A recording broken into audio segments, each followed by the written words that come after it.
And now let's go in deep and discuss the spiritual meaning of Lag BaOmer and Meron. Joining us now is Rabbi Lazer Brody, editor of the Breslev International Magazine in English and spiritual mentor and educator.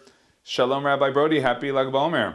Happy Lag BaOmer, Yoni, and to all your viewers. So Lag BaOmer, a day of vacation, lots of fun with the bonfires and all, but a day with much meaning. How do we connect to the spiritual meaning of this day on the Jewish calendar? Okay, first of all, Lag BaOmer is a very significant date because the Gemara tells us that back in the time of Rabbi Akiva had 24,000 students, and because they didn't properly respect one another, there wasn't unity. And because they didn't properly respect one another, they died in a plague. And it sounds like a pretty serious punishment, but on their spiritual level, they had more expected from them. We should learn from that unity. On Lag BaOmer, they stopped dying. Lag BaOmer, they stopped dying. Lag BaOmer is therefore a celebration for the Jewish people. It's really a unity celebration. It's where we stop the mourning, the 33 days of mourning. In addition to that, to add a cherry on the cake, it's the Yortzeit, we call it in Yiddish, the day of the death, when the soul passes from the physical world into the spiritual world. In Judaism, it's a day of celebration, especially when a righteous person, what we call in Hebrew a tzaddik, passes from the world, because the righteous individual intercedes in behalf of the entire Jewish people. He could do more when he's out of the flesh than he can within the flesh. Like the Gemara tells us that the tzaddik never dies. So today is the Yortzeit of Rabbi Shimon Bar Yochai. And you see Rabbi Shimon Bar Yochai, you can see there are a lot of people, great tzaddikim, but they don't have 700,000-800,000 people visit their gravesite on their Yortzeit. And you have a Rabbi Shimon. So Rabbi Brody, what is it that is so unique about Rabbi Shimon Bar Yochai, spiritually and in terms of leadership? Okay, good. Let's separate two things. I'll answer the question one by one. First, spiritual, then as a leader of the Jewish people. Spiritually, Rabbi Nachman of Breslev, he writes, we have in Breslev theory that there's what's called the tzaddik of the generation, the righteous leader of the generation, who is an aspect of Moses. Imagine that the soul of Moses is a baton. Okay, Moses left the physical world, and he's buried in Jordan on Mount Nabu. Nobody knows where his burial place is. Okay, what was that Moses, his claim to fame? Moses brought down the written Torah from Mount Sinai. When Moses left this earth, the Almighty decided that his soul would be passed on to Rabbi Shimon Bar Yochai. What was special about Rabbi Shimon Bar Yochai? Rabbi Shimon Bar Yochai brought down the esoteric Torah, which means the mystical commentary on the Torah that Moses, the 5 books of Moses. This is compiled and it's known as the Zohar. And the Zohar became the basis of Kabbalah. Okay, Rabbi Shimon Bar Yochai left the world, okay, and then the soul was passed on to Rabbi Yitzchak Luria Ashkenazi, the Holy Arizal. What was his nuance? He brought down the Torah of Kabbalah. In other words, one is based on the other. Rabbi Shimon, he built on what Moses started, and the Arizal built on what Rabbi Shimon started. He took the esoteric Torah, commented on it, made it into Kabbalah, which is the inner dimension of Torah. When the Arizal, Rabbi Yitzchak Luria Ashkenazi, left the world, the baton, the soul, was passed on to the Baal Shem Tov. The Baal Shem Tov brought down the Torah of the Hasidic movement. What the Torah of Hasidus came, it's a Torah of serving Hashem with joy, serving that no Jew is better than any other Jew. There used to be an aristocracy. There were the 2% that learned Torah and the 98% of the masses that could barely read. The Baal Shem Tov changed all this. In other words, what we need the Baal Shem Tov around our government today. You'd have an equal opportunity for everyone. This is what he did with Judaism. Baal Shem Tov made equal opportunity in Judaism.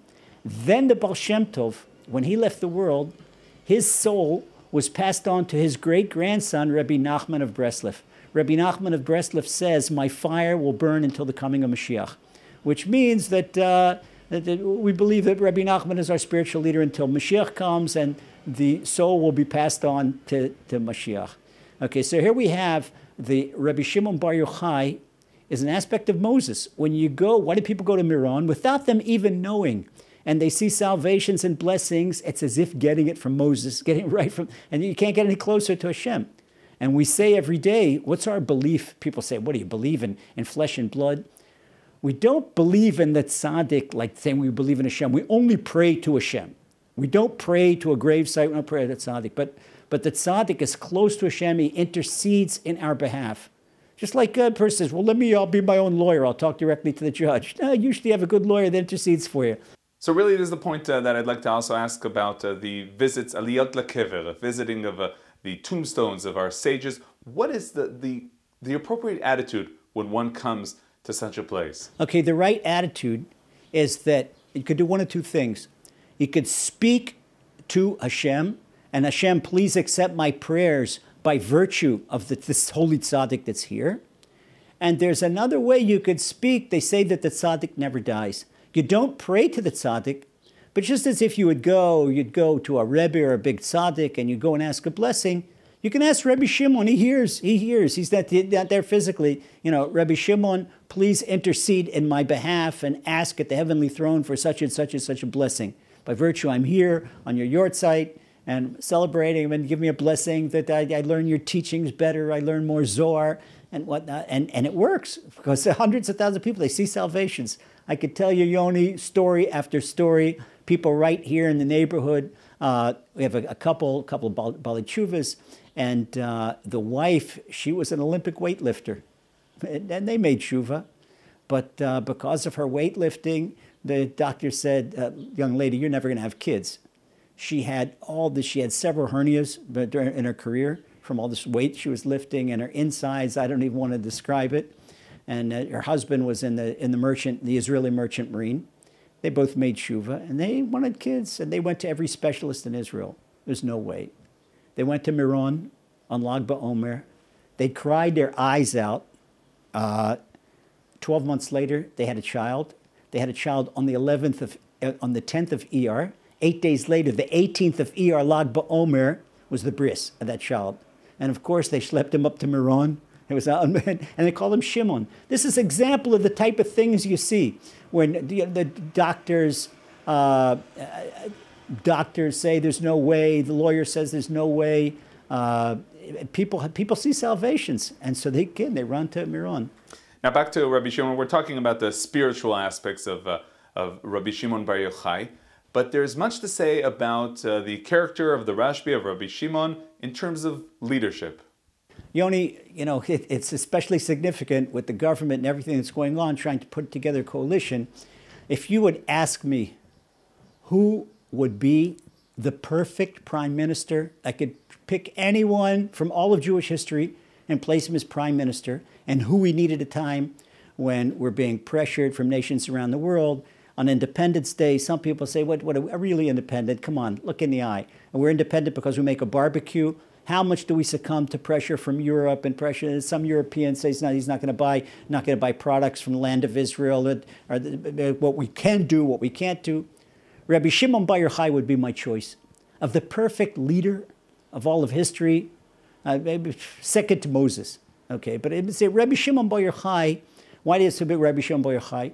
Rabbi Shimon Bar Yochai, what was he doing for 13 years in a cave in Miron?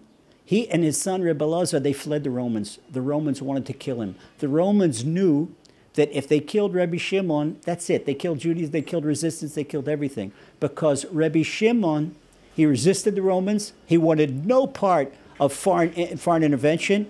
He knew that our only freedom would be our physical freedom together with our spiritual freedom, and as spiritual leader, and he was very strong about this.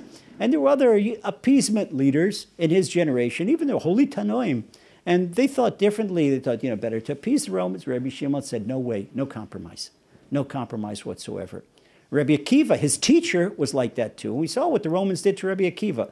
Rabbi Akiva was one of the 10 martyrs, and his flesh was raked off, and his student, he had 5 main students, one of which was Rabbi Shimon Bar Yochai. Rabbi Shimon Bar Yochai was very, very strong. But in addition, as strong as he was, and as tough as he was against foreign intervention, Rabbi Shimon loved every single Jew. They talked about poor people. If the poor people, there's a halacha a law in Jewish law that rich girls are allowed to use persimmon oil on Shabbat. Poor girls can't do it. And Rabbi Shimon says, well, there's no such thing as a poor girl. And every girl in Israel, she's the daughter of a king. They're all rich. It's the same halacha for everyone. And he said, Kol Yisrael b'nei malachim. All the children of Israel, they're all princes and princesses. He loved every single Jew. He was colorblind about Jews. He loved every single Jew. So here you have a great leader who's tough as nails on the outside against foreigners, foreign intervention, okay, and yet has compassion for every single Jew. Okay, you take Rabbi Shimon, in today's government, he would be a socialist at home, and he'd be really tough on the outside, and this is the type of leader we dream of. Let's end with the tradition that we're seeing throughout the streets tonight, the bonfire. Is there also an essence and Jewish traditional spiritual aspect to that? Well, yeah, there's bonfires all over the country. And what it is, it's the bonfire. What in essence is the bonfire? Okay, the bonfire is a celebration of Esha Torah. The Esha Torah Yeshiva, that's the fire of Torah. That's the fire of Torah. That Rabbi Shimon, what he brought down the Zohar, and he brought down the fire of Torah, and this is the inner dimension of the fire. And we see what's symbolic about the fire. You could see it, and it illuminates your eyes, but you can't touch the inside because it burns. But someone who is really on a high level, like they say, in Kabbalah we learned that the angels, they're made out of fire. And the Gemara tells us stories about the great tzaddikim that they could walk through fire and it wouldn't bother them. So this is symbolic of the Torah. And this is a celebration of Torah. But yet, Lag BaOmer, in the tradition of Rabbi Shimon, every Jew can relate to it. That's why I say Rabbi Shimon is our quintessential leader. The Ashkenazim say he's ours. The Sephardim say he's ours. The woven kippas say he's ours. And the black kippas say he's ours. The people with that kippot at all, they say he's ours. And they're making hot dogs at their bonfire. So Lag BaOmer is something for the unity of the Jewish people. That's why it's such a great holiday, because it brings us all together. And Yoni, if we're together, if we're really together, then there's nothing, no power on the world that can budge us.